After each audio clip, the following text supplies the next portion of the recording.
Bien, muy buenas tardes a cada uno de ustedes presentes en este encuentro iberoamericano de la financiación de la cultura.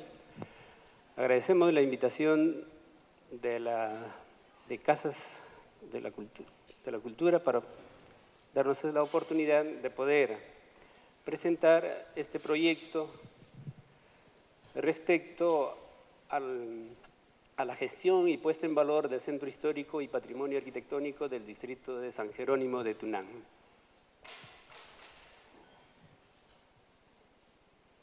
San Jerónimo de Tunán, ubicado en la parte central de nuestro país, el Perú, en el Valle del Mantaro,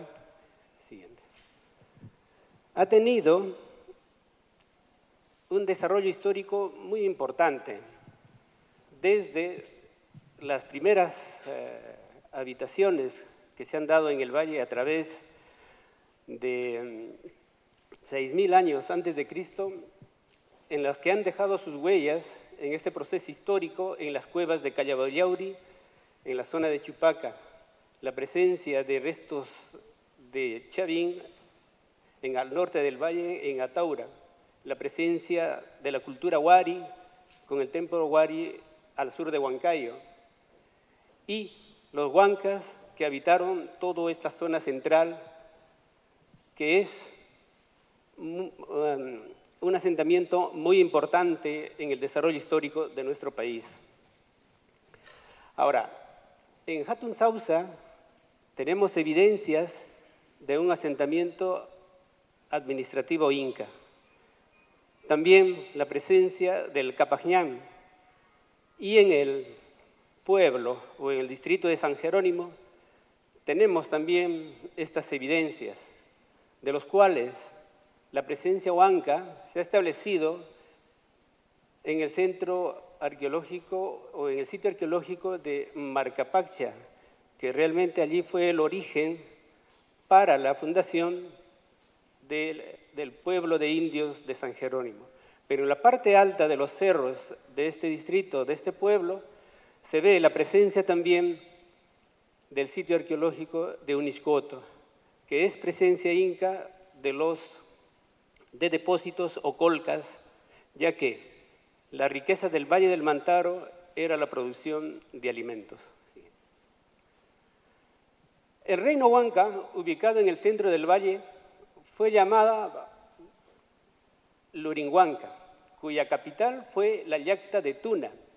A la llegada de los españoles se da origen en la capital de Lurinhuanca un pueblo de indios con la advocación de San Jerónimo como patrón del pueblo, llamándose San Jerónimo de Tunán.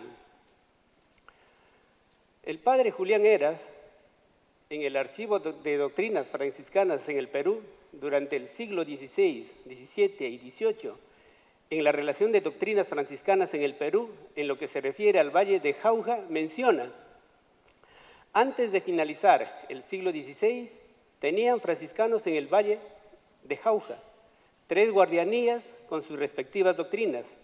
El convento de San Jerónimo de Tunán, erigido en guardianía en 1643. En la foto podemos observar el trazo de la ciudad. Y en la iglesia tenemos una inscripción en un retablo fechado en 1609. Y en el mapa, publicado en Madrid en 1786, también figura la presencia del pueblo de San Jerónimo. Ahora, ¿por qué nosotros elegimos este lugar, este pueblo? Porque de los hechos históricos, la relación que tuvo los caciques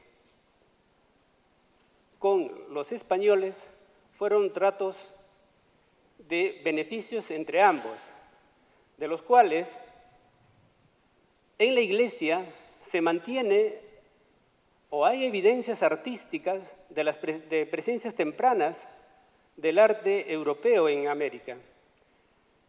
Y aquí, como podemos ver, en la parte superior izquierda, tenemos un mural sobre un nicho en la iglesia de San Jerónimo. Las características se puede observar allí que son tipos de pintura mural tendientes o que son parte del gótico tardío, porque allí tenemos aureolas en las imágenes que se han pintado. No solamente esa, porque en la parte izquierda podemos ver como una especie de decorado y amarillo, eso está sobre fondo dorado. Y en la parte inferior tenemos también la pintura mural, que es el zócalo de la iglesia. Ahora, esta pintura mural se encuentra actualmente detrás del retablo. Siguiente. Siglo XVII. En el lado superior izquierdo tenemos un retablo de influencia o de estilo renacentista, fechado en 1609, y en el lado derecho tenemos otro retablo, también fechado en el 1614. De estas evidencias vamos deduciendo la antigüedad y el valor histórico que tiene esta iglesia. Siguiente. Del siglo XVIII, este es el retablo mayor, del lado izquierdo. Un retablo bastante amplio, del estilo barroco. Pero detrás de este retablo existe pintura mural, policromado con motivos florales, que posiblemente también sean propias de la zona. Y en el otro lado tenemos el retablo del muro lateral izquierdo, que todos ellos son ya del siglo XVIII. Siguiente. Aparte de los retablos e imágenes que se tiene de buena factura, que son dorados, estofados y policromados, tenemos lienzos. Tenía lienzos muy grandes, de dimensiones aproximadamente de 5 metros por 4, que al revisar un inventario realizado en el 1765, nombran estos cuadros que fueron traídos desde Roma. Lamentablemente esos cuadros fueron robados, y lo que tenemos, estos cuadros que se encuentran en la sacristía de la iglesia, son de formatos pequeños, de 1,50 m por 1. Pero allí podemos ver la producción artística. Y al lado derecho tenemos la imagen, la escultura de San Jerónimo. Como pueden apreciar, de una buena factura. Aquí podemos ver la arquitectura, la nave de la iglesia, que va hacia el retablo mayor y el otro es hacia el ingreso. Siguiente. Podemos ver los exteriores de la iglesia. La originalidad que tuvo la iglesia es una foto tomada en el siglo XIX, donde podemos ver una torre bastante grande, con balcón, que de allí servía para hacer la evangelización de la población, en este caso del valle. En la parte baja tenemos ya... ¿Pero qué ocurre? Perdón. ¿Por qué no se conserva esa torre? La torre es debilitada en el terremoto de 1947 y es allí, al no darse los trabajos de conservación, prácticamente se demuele la torre.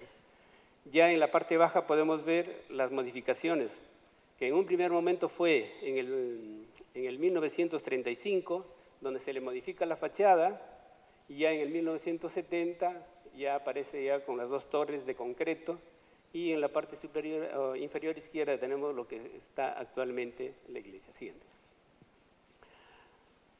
Aquí tenemos la zona urbana de la parte central de la ciudad o centro histórico. La línea roja es por donde pasa el Capajñán. Tenemos en la plaza central la iglesia y el cabildo. La particularidad de este tejido urbano es que tiene dos espacios libres, dos plazas. Como podemos ver, aún se mantiene el trazo urbano de la ciudad desde la que fue creada, pero al existir ya la carretera central, que está en la parte a 2 cuadras más hacia el sur, perdón, hacia el lado izquierdo, es el crecimiento de la ciudad hacia ese lado. Siguiente. Tenemos los espacios urbanos, tenemos una foto del lado lateral de la iglesia, tomado de una de las plazas laterales. Tenemos en una esquina que da hacia la plaza. Esta casa tenía un balcón de la época de la República, pero por falta de mantenimiento y un poco de que, pues por cuestiones económicas, el propietario se cayó el balcón y prácticamente cortaron las maderas que soportaba el balcón. Abajo tenemos una de las calles típicas de lo que es el pueblo de San Jerónimo. Siguiente. En arquitectura civil podemos ver en la época republicana las portadas que ha tenido la ciudad y también la forma de las casas que tenían. Y también tenemos evidencia de la época republicana. Siguiente. Aquí tenemos la tipología de una casa virreinal de 2 pisos. Bien, es una parte de los frentes de fachada que dan hacia la plaza, o sea, esto está al frente de la iglesia. No se respeta la arquitectura del lugar. En la siguiente foto podemos ver posiblemente que sea por cuestiones ya de intereses de familia. Sobre el zaguán se han construido esos 3 pisos en un área aproximadamente será pues de 1,20 m. En la parte inferior ya arquitectura distinta que rompe todo. En el centro algo que quiere recuperar pero está con mayólica.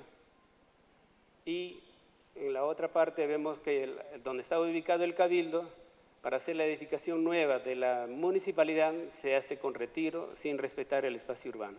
Siguiente. Estos son los muros testigos que quedan. Estructuras arquitectónicas del sitio de Marcapaxia. Este sitio se destruye más al paso del canal de irrigación en 1940. En la parte inferior, tenemos también que todavía está en pie una portada virreinal, trabajada en piedra. Y en la parte inferior ya otras casas también que se están cayendo. Y también hay un puente acueducto, donde que también fue el origen de la población de San Jerónimo, que estaba dado por el agua. Siguiente. Bien, voy a pasar ahora a la descripción de todo el proyecto al antropólogo Félix. Bueno, ahora, después de todos los trabajos que se van a presentar, seguramente el sustento histórico y los valores que nos significan por nuestra herencia y nuestro patrimonio cultural, se tienen que evidenciar de esta manera. Un poco para conocer también, ¿no?, que en la parte central del país también existen este tipo de elementos arquitectónicos virreinales, pero ahora me toca hacer la parte más difícil, ¿no? Armar un proyecto. La verdad, todo proyecto, en este caso en la zona monumental del centro histórico de San Jerónimo de Tunán, pasa a la siguiente por favor, ¿no?, tiene que ver cómo es que aprovechamos este recurso, ¿no? Desde la antropología nosotros trabajamos patrimonio cultural y desarrollo, que es nuestro trabajo, pero ¿cómo es que aprovechamos y cómo es que puede beneficiar a la población? En principio, el beneficio de darle a la población es su valor identitario, su carácter histórico, ¿no?, su trascendencia, su significado. Pero en la parte social también, si le explicamos a una persona, hey, vamos a mejorar tu casa, tu fachada, que vamos a hacer estos trabajos arquitectónicos, no lo va a entender. Porque lo que se necesita también es desarrollo. Y este desarrollo tenemos que entenderlo con varias estrategias o de varias maneras, ¿no? La siguiente, por favor.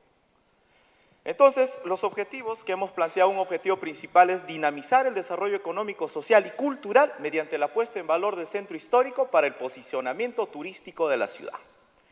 Entonces, tenemos que encontrar estrategias que puedan hacer que este proyecto sea viable. Y este es el objetivo, pero este objetivo tiene que ir a la par de otros elementos que la hagan sostenible, ¿no? Unos objetivos específicos. Y entonces en los objetivos específicos tenemos la mejora de la calidad en la formación de capacidades. Cierto, si no formamos desde los niveles básicos de educación, y espero que llegue hasta el universitario, algo que se llama patrimonio cultural, desarrollo, si no vinculamos esos dos elementos, obviamente ni el Estado cumple su papel, sus políticas culturales, su funcionamiento, etcétera, etcétera, lo que dice la Constitución, la que manda la ley de leyes y todos los convenios y tratados internacionales, y tampoco la empresa privada cumple con su responsabilidad social, ¿cierto? Entonces tenemos que vincularlo a través de un elemento. En este caso, el primer objetivo es patrimonio cultural, pero tiene que ver básicamente con educación patrimonial, que debería vincular. Incremento de recursos económicos de inversión privada, obviamente. Si ponemos en valor a un sitio histórico como este, tiene que retribuir no solamente en la inversión pública y privada, sino también en los bolsillos de cada una de las personas que están trabajando y que viven en San Jerónimo de Tunán. San Jerónimo de Tunán es conocida internacional, mundialmente, nacionalmente, como la zona de la platería en el centro. Los más grandes orfebres están en San Jerónimo de Tunán. Y ese carácter, de esa iconografía, del pensamiento, de su memoria colectiva en la creación artística de su orfebrería, es parte precisamente de ese capital que no debemos perder.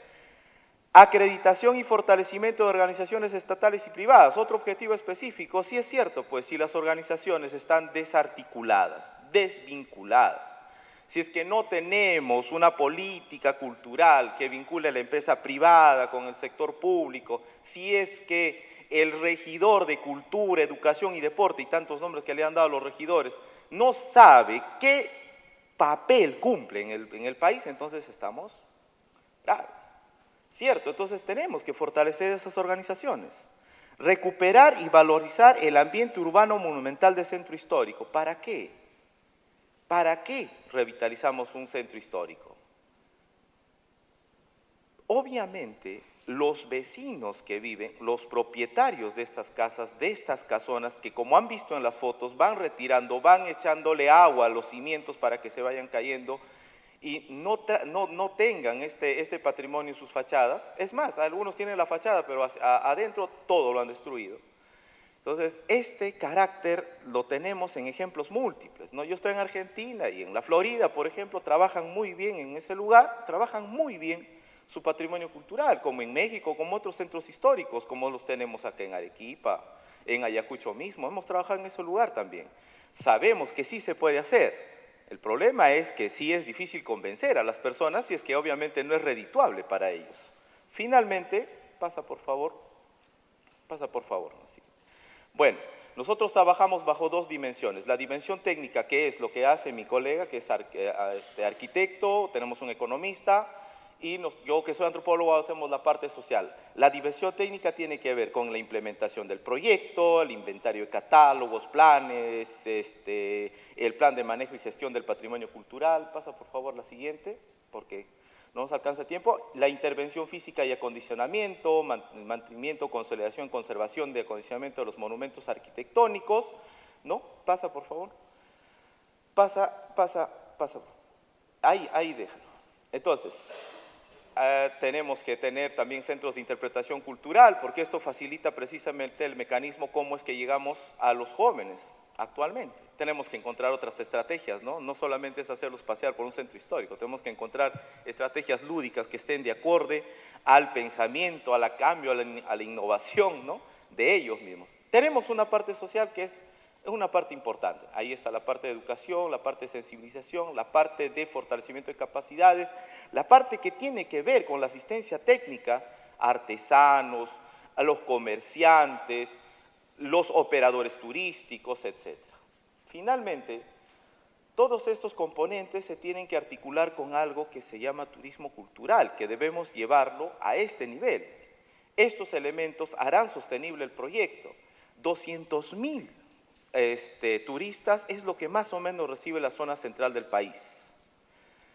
Pero lastimosamente, estas cifras dadas por el DIRCETUR tampoco son tan exactas. Cuando me pregunta por cómo miden, como es como hacer una encuesta, se queda tan subjetiva la cifra que uno no sabe en realidad cuántos ingresan. Pero es el aproximado. Y en base a esos 200.000 turistas es que se ha formulado el proyecto. Finalmente, bueno, los resultados son parte de esas actividades. Pasa, por favor, pasa. Y la última diapositiva. Bueno, los destinatarios. ¿Quiénes son los beneficiarios? En realidad, pues, tenemos 9.980 habitantes que están en esta zona, fuera de los 200.000 turistas que obviamente se benefician, fuera de todo lo que puede impactar, obviamente, los beneficiarios indirectos, que serían, obviamente, la población peruana y extranjera, ¿no? Y hemos hecho, obviamente, este proyecto tiene un trabajo ya hecho en lo que es presupuesto. Se han aproximado los presupuestos, los costos de inversión, implementación del proyecto. ¿Por qué? Porque el proyecto tiene que, obviamente, tener microproyectos, tiene que tener unas líneas que le aproximen a formular expedientes, porque no solamente podemos recibir 1 millón de soles y decir, ¿y dónde están los planes? ¿Dónde están los proyectos? ¿Dónde están los expedientes técnicos? Y sobre todo el costo que significa también tener la aprobación del Ministerio de Cultura, ¿no? Porque hay un tiempo también de la aprobación para todos estos trabajos. Inventario, catálogos y planes, intervención física y acondicionamiento, sensibilización de la población, asistencia técnica, promoción e información turística. Finalmente, por favor, la última diapositiva. Bien, las instituciones que están involucradas en el proyecto, en principio hemos mandado para este encuentro algunas cartas que ya se habían remitido. Este proyecto está aprobado por la OPI provincial en nuestra región, Huancayo. Está a la espera de que el gobierno regional pueda hacer el expediente definitivo, ¿no? Y obviamente pueda encontrar las fuentes de financiamiento necesarias. Además de ello, están obviamente acá involucrados directamente la Dirección Regional de Cultura que tenemos, el DIRCETUR, PROMPERÚ, los empresarios del sector que obviamente quieren apoyar, sobre todo los que están obviamente los de San Jerónimo que se dedican a la orfebrería y a la comercialización, y poner en valor esas casonas como para que sean pues centros de interpretación cultural, hoteles que puedan vender servicios y que puedan también servir como plataforma para la inversión privada, ¿no? Estos lugares nos pueden significar un nuevo valor. Bien, finalmente se ha hecho un trabajo ya de sensibilización para hacer estos talleres. Precisamente el arquitecto, ahí no lo ven, está de espaldas, pero ahí al fondo pueden ver en una foto, dice San Jerónimo, una municipalidad distrital. ¿Qué pasa con la población? Es algo que también tenemos que respondernos, ¿no? No es tan sencillo decir la población está de acuerdo o no está de acuerdo con el proyecto. Existen compromisos de las autoridades, pero con la población se necesita hacer un trabajo primero para quitarles la incredulidad. No creen en los proyectos que tengan que ver con cultura. Estamos mal acostumbrados, al menos nosotros en el Perú, a tener proyectos que tengan que ver con infraestructuras, ¿no? Con infraestructuras, etcétera. Incluso nuestro sistema de inversión pública, ¿no? Cuando tomamos el tema de patrimonio cultural, educación, no aparece, ¿no? O sea, tendría que ser un poco flexible, pero de todas maneras esto también contribuye a la población. ¿Creen que ellos también están como muy de acuerdo o muy creíbles en esto? No, es difícil conversar e interpretar lo que ellos también quieren, lo que ellos piensan, porque ellos finalmente son los agentes y los actores sociales que van a sostener esto.